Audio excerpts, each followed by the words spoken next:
매월 첫째 주 토요일엔 시민 참여형 블로킹 크루가 영종도 마시안 해변에서 열리고 있습니다. 인천 녹색연합과 시민 크루분들이 지난 5월 7일 마시안 해변에서 해양 쓰레기 수거 활동을 진행한 현장을 다녀왔습니다.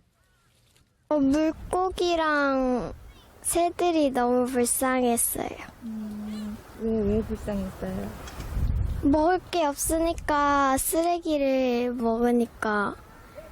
우선은 미세 플라스틱이 심각하다라는 건 알고 있었는데 이게 저희가 아무리 들어도 몸소 느끼지는 못하잖아요. 근데 지금 보면서 스티로폼 보면서 많이 놀랐던 게 주워도 너무 끝이 없다는 생각이 좀 들었어요. 그리고 멀리서 보면 하얗게 눈처럼 보일 수도 있는데 그게 눈이 아니라 정말 하얀 그 스티로폼 조각이었다는 게 조금 많이 놀랍기도 하고, 근데 이게 바닷속으로 들어가면은 또 더 분해가 될 거잖아요. 아까 아이한테도 똑같은 이야기를 했는데 이게 바닷속으로 들어가서 분해가 되면 정말 물고기들한테는 이게 먹이처럼 보일 수도 있겠구나라는 생각이 많이 들어서 좀 많이 놀랍기도 하고, 솔직히 어른으로서 부끄럽기도 했고, 이게 아이들한테 좀 좋은 활동이 될 거라고 생각을 하고 데려오기는 했는데 많이 부끄러웠어요. 하면서. 네네. 이게 정말 백날 근데 말로 한다고 되는 게 아니고 이런 활동들을 좀 많은 분들이 참여를 해주셨으면 좋겠어요. 보시고서는 느껴야 될 것 같아요. 네. 우선은 저부터도 실생활에서 이렇게 아까 비닐도 굉장히 많더라고요. 비닐도 굉장히 많았는데 우선은 집에서부터 우선 그런 거 쓰는 거 조금 줄여야 할 테지만, 많은 분들이 이런 활동 직접 눈으로 보시고, 네, 그리고 좀 전에도 보니까 이렇게 갯벌 체험하러 가시는 분들 많으시던데 그분들도 그냥 갯벌 체험 아니고 이렇게 지금 왜 이 활동들을 하고 있는지, 왜 저렇게 쫓기 입고 움직이고 있는지를 조금 눈여겨보셨으면 조금 다른 생각도 하시지 않았을까. 쓰레기를 버리지 않고 쓰레기를 안 버리면 좋겠어. 심각하다고 생각은 했는데 이제 와서 주워본 건 또 처음이거든요.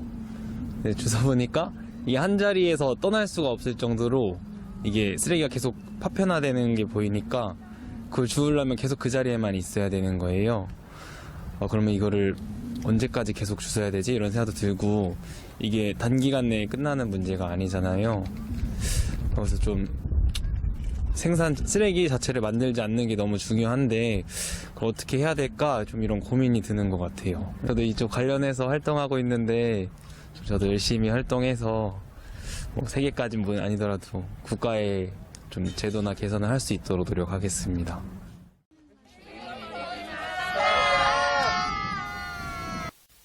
쓰레기를 줄이는 일, 한 번 더 생각하고 한 번 더 사용하기, 함께 실천하기. 우리 모두의 관심과 참여가 필요합니다. 시민제작단 은경숙입니다.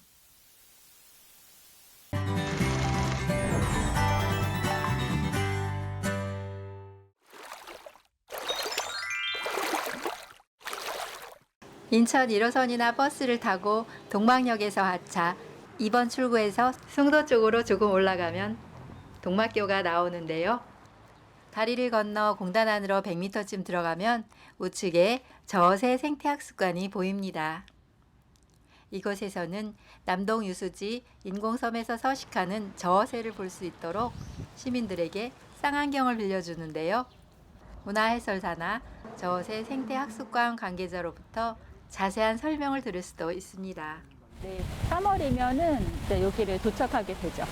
짝짓기 준비를 하고 둥지를 만들고 알을 낳고 한 28일 정도 알을 품고 나면 그때부터 이제 새끼들이 이제 깨어나게 되고, 엄마랑 아빠랑 계속 교대로 먹이를 가지고 먹고 와서 토해내주게 되고, 그걸 먹으면서 한 40일 정도 아이들이 이제 자라게 되죠. 첫 비행이 되고 이소를 하게 되고, 일단 주변에 있는 논이나 아니면 갯벌 아니면 낮은 물가에서 먹이 활동을 연습하게 되고, 그렇게 있다가 가을이 되면 다시 따뜻한 남쪽 나라로 이제 떠나게 되는 거죠. 저어새는 주걱처럼 생긴 부리로 연못이나 갯벌 등지를 저어서 먹이 활동을 하기 때문에 저어새라 불리는데요. 현재 전 세계에 6천여 마리 정도밖에 안 되는 멸종위기종 천연기념물이랍니다. 그중에 우리나라 서해안, 특히 인천에 있는 무인도나 남동 유수지 안의 인공섬 등에서 서식하는 저어새는 어느 정도일까요?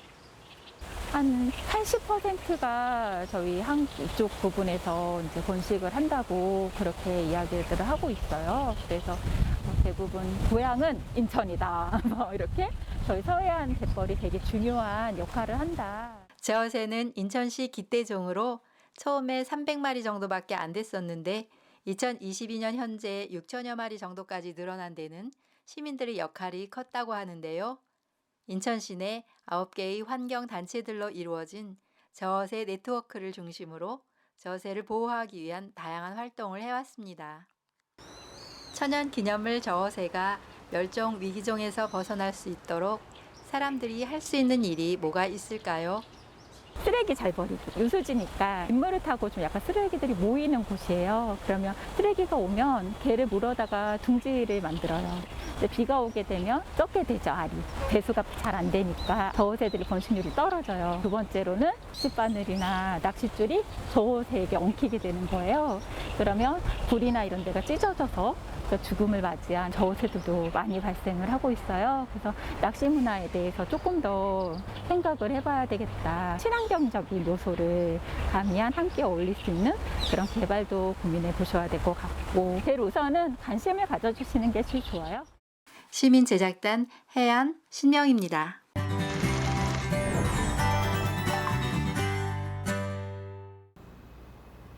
인천 동구는 골목마다 역사 문화가 서려 있는 곳으로 널리 알려져 있는데요. 화도진 문화원은 이러한 동구의 중요한 문화 역사적 가치가 훼손되거나 사라지지 않도록 지켜내는 데 앞장서고 있었습니다. 화도진 문화원을 방문해서 문화원의 다양한 사업 설명을 담당자에게 들을 수 있었는데요. 문화원 사업은 크게 발간사업, 교육사업, 문화행사 등으로 진행되고 있었습니다. 그중 대표적인 화도진 음악회는 동구 주민들에게 인기 만점인데요. 매년 다양한 아티스트들의 참여로 매우 인기 있는 음악회랍니다.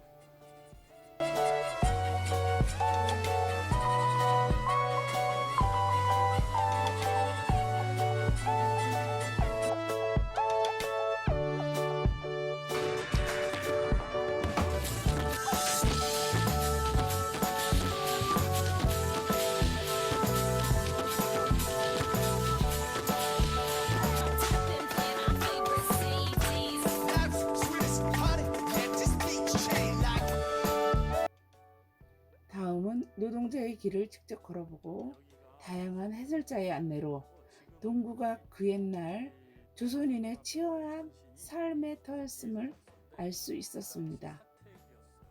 예, 그래서 일렬로 쭉쭉 돼 있었는데 이게 특징이 뭐냐면 지붕이 하나예요.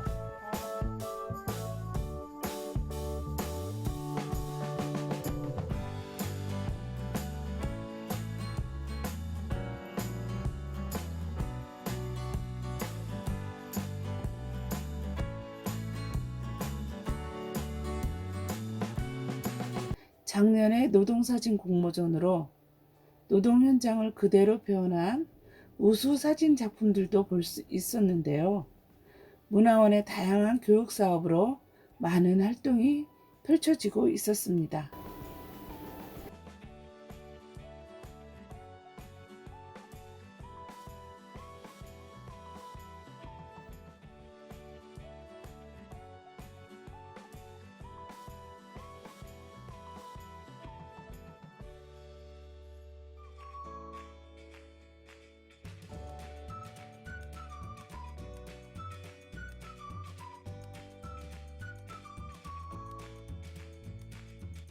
토진문화원은 앞으로도 교육과 발간에 힘써 나갈 것이라고 하는데요.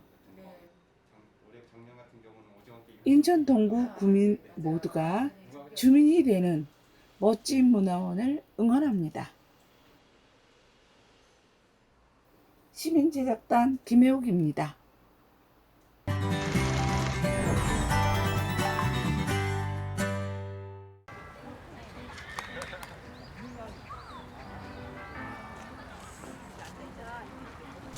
멋진 포즈를 취하고 연신 셔터를 눌러대는 많은 사람들. 다양한 색깔과 모습을 뽐내는 장미의 아름다움과 달콤하고 매혹적인 향기에 흠뻑 취해봅니다. 이곳은 인천 송도에 있는 해돋이 장미원인데요. 몇 년간에 걸친 장미원 조성 사업으로 2022년 올해는 100만 송이의 장미꽃들을 만날 수 있답니다.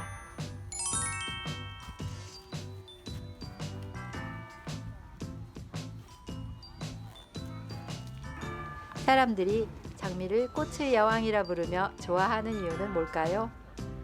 우선 장미는 꽃 중에서 굉장히 화려한 꽃 중에 하나이기도 하고 그리고 색깔이랑 종류도 굉장히 다양하고 또 제가 생각했을 때는 피는 기간이 그렇게 길지 않기 때문에 그만큼 희소성이 있어서 사람들이 더 찾게 되는 게 아닐까 싶습니다. 꽃을 보면 아름다우니까 행복해지죠. 그리고 다른 꽃보다 장미꽃이 저는 더 이쁜 것 같아요. 꽃을 들여다보겠으면 너무 아름다워요. 다양한 색깔의 아름다운 장미꽃은 꽃말 또한 색깔별로 다양한데요. 한번 알아볼까요? 빨간 장미는 열렬한 사랑을 나타내는데요. 빨간 장미 한 송이는 당신을 사랑합니다 라는 뜻이 담겨 있다고 합니다. 노란 장미는 우정과 영원한 사랑, 기쁨을 의미한다는데요. 친구에게 선물하기 좋은 꽃말이죠.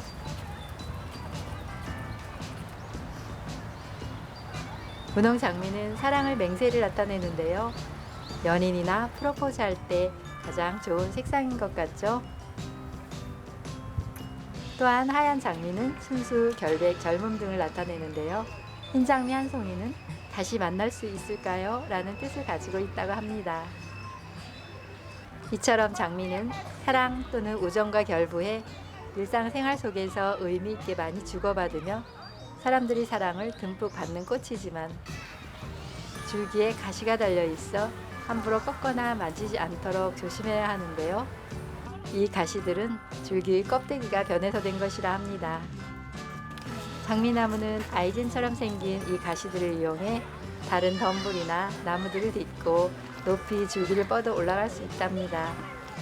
오늘날처럼 다양한 색깔과 모양의 장미꽃들을 피울 수 있기까지는 오랜 시간 사람들의 사랑을 받으며 끊임없이 변화해온 결과인데요. 더 아름답고 향기로운 장미꽃들을 만들기 위해 사람들은 지금도 노력하고 있답니다.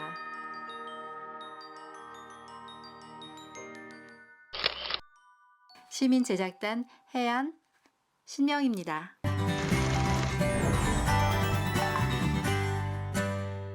오늘은 도시에서 농사를 즐길 수 있는 도시농부센터에 왔는데요. 넓고 아름다운 풍경과 꽃길이 저를 맞이해주네요.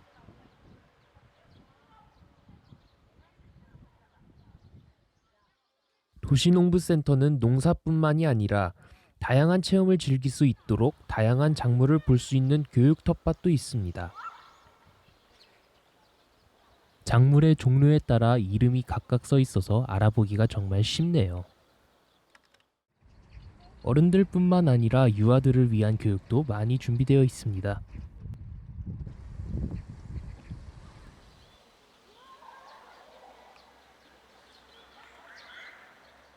도시농부들이 편하게 사용하도록 다양한 장비를 갖추고 있어 다양한 도구를 사용할 수 있답니다. 웬만한 도구는 다 있으니 걱정 없이 와도 되겠죠?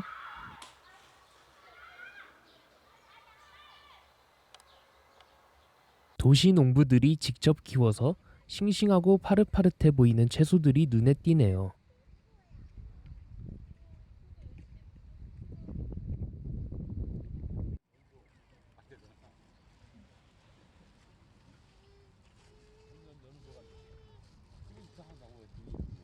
저도 저의 텃밭에 다양한 농작물을 심고 싶어질 정도네요.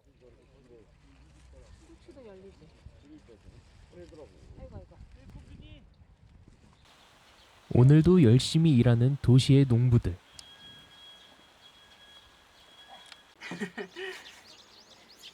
이건 매운탕 끓여 먹고, 이거는 아욱국 끓여 먹고. 네, 도시농부를 신청하게 된 계기는 어떻게 되시나요? 저희 미출구에서 도시농부 텃밭을 매해마다 공개 추첨을 하고 있어요. 신청을 해서. 그래가지고 매해마다 하는데 제가 여태까지 한 3번 정도 됐거든요. 근데 해마다 농사를 이렇게 직접 손수 길러서 씨를 뿌리고 이렇게 길러서 먹으니까 너무너무 뿌듯하고 좋아요. 어떤 작물 혹시 키우고 계세요? 뭐 상추, 시금치는 씨를 뿌려서 직접 길러서 먹고, 쑥갓, 토마토, 또 뭐 고추, 이런 것들을 심어서 직접 따먹고 있습니다. 그럼 시중에서 파는 것보다 어떤 점이 좋은가요? 일단은 제가 직접 길러서 먹으니까 시중에 사 먹는 거하고는 비교할 게 못 되는 것 같아요. 너무 맛있어요. 텃밭 신청은 구청에서 매년 2월달 정도에 신청이 가능하다고 합니다. 도시에서 경험하는 농사, 여러분도 시작해본 게 어떠실까요? 시민기자 유동기였습니다.